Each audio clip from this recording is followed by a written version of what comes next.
Are we set? Okay, before we go, I'm thinking I just removed the Manchester United jersey because yesterday we drew, so there's really nothing much to talk about. But Liverpool won. Liverpool won, so maybe we try and use the Liverpool jersey. But deep down, we are Manchester United. Eh? Hey, we need people to talk about something at least. You get my point? So I can remove it. Huh? Okay. How is this? It's okay? Now, Liverpool fans will feel very nice when they see this. They will feel very nice. It looks nice. Yeah, it does. The problem is they never work alone. They work with the community. And why us we can't manage one win after four losses. You need to have a heart. Eh? You need to have a heart. Okay, we're good to go. All right. Now, since we love politics on this particular channel, why not talk politics? And talking about politics, let's go to Tanzania, where the people of Tanzania were voting in an election. And according to the BBC, Tanzania president wins election as hundreds feared dead in unrest. So the details of the story are that President Samia Suluhu Hassan has been declared the winner of Tanzania's presidential election, securing another term amid days of unrest across the country. That is not the end. Samia won 98% of the votes in Wednesday's poll. The Electoral Commission said in her Saturday victory speech, she said the election was free and democratic, accusing protesters of being unpatriotic. Opposition parties rejected the results, calling the vote a mockery of the democratic process, as Samia's main challengers had been either imprisoned or barred from running. Now, it's very interesting how opposition political party leaders in Africa, and in particular my country, Zambia, celebrate when the political situation in countries that are having an election seem not to be in favor of the party in power. It's so interesting. And we have heard a number of opposition political parties saying, the people of this country have done it. The people of this country have done it. It's time for us to do it. And I'm just like, okay, this is interesting. So just because the people of this other country have, for example, voted out a president, I'll give an example. In Malawi, the president, then former president, now Lazarus Chakwera, was beaten by former president Mutharika, who won the 2025 elections. And we saw some opposition party leaders saying, oh, the people of Malawi have done it. So it's the time for Zambians to do the same. We saw the confusion that was in Madagascar. Yeah, there was a coup there, if I'm not mistaken. And we saw some political party leaders in Zambia wishing the same that happened there could happen in Zambia. And I'm just like, oh, okay. I've seen some statements on the president of Burkina Faso, Ibrahim Traore. By the way, I have no hard feelings for the gentleman, for the president. I think he's doing well for his country. The political situation there and here, too different, very diverse. And I love how he's working so far. At least he's doing that in the interest of the people. But obviously, there are questions on how he found himself on that position.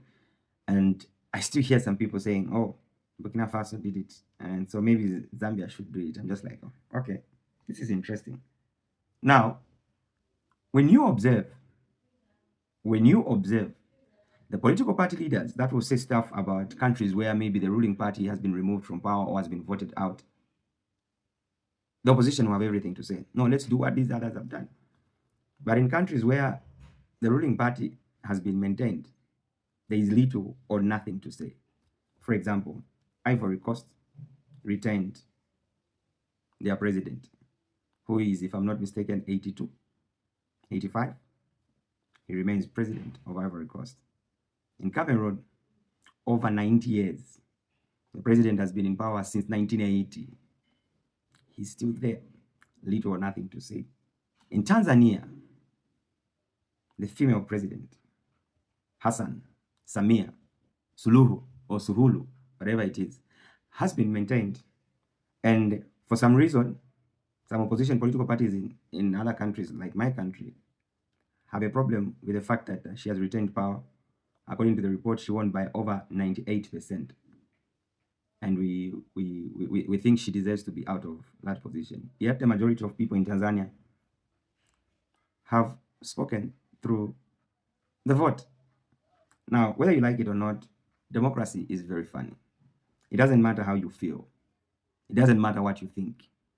As long as the majority have voted and as prescribed by the Constitution, the threshold has been met, the person has won.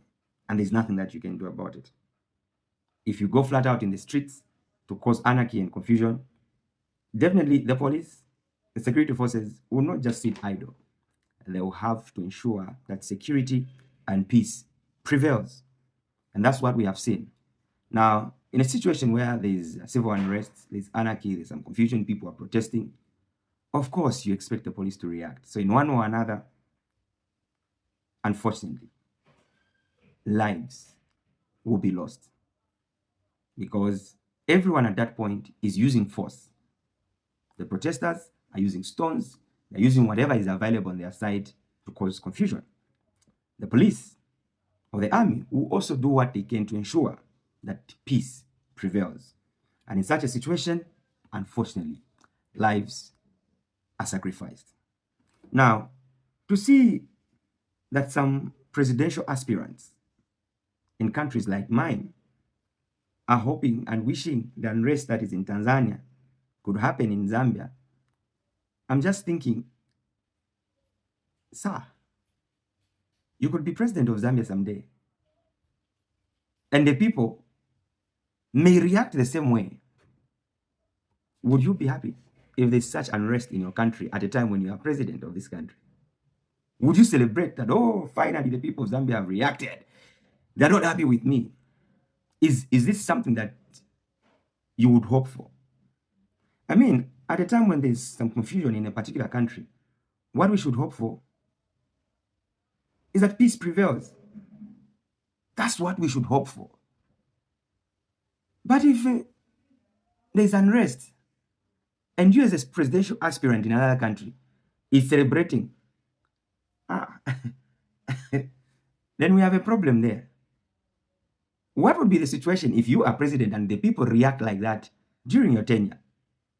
Would you just sit idle and say, the people have reacted, so let me just go? Or you would do something to ensure that peace prevails? Chane naona kwene katika mpando kali sweet. That position is very powerful. Once you test it, you never want to leave it. And unfortunately, you politicians make it look like once you are there, you do things different. They are just the same. So now, some people have accused the Tanzania president of being selfish and having barred other opposition leaders from standing. At first, I believed it that she was very selfish. In fact, with the way the media was writing the stories, I almost believed that she stood alone as president. I almost thought they did a kakeke in Tanzania. Until I read and only discovered that actually there were 17 presidential candidates during the Tanzania 2025 elections. So apart from her, there were 16 more presidential aspirants who actually contested with her. Now, that is the biggest problem with African politics. That is the biggest problem with African politicians. Everyone who makes some good money and it feels like the only thing that they are left with to do in life is to become president, they rush to become president. They rush to contest as presidents. They do not sit down to say, colleagues, we are fighting a battle to bring sanity, unity, development, and peace in our country.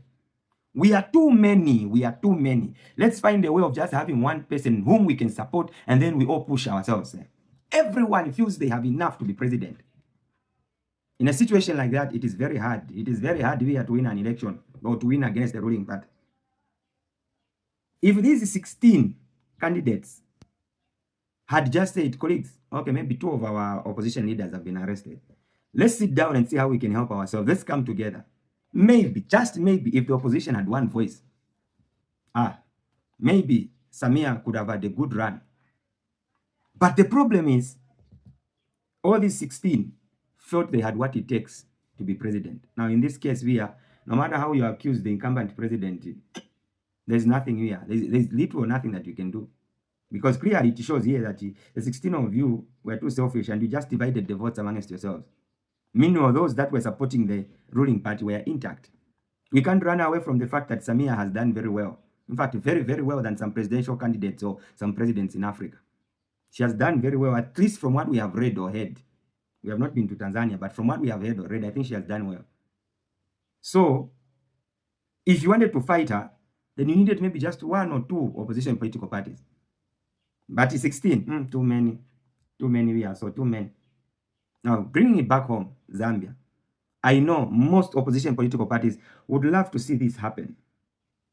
But I'm afraid, with the current state of affairs, with the confusion that has engulfed the opposition, unless you come up with 1 or 2 people to contest against President Hakainde Hichilema, maybe, just maybe, that's when you are going to do something.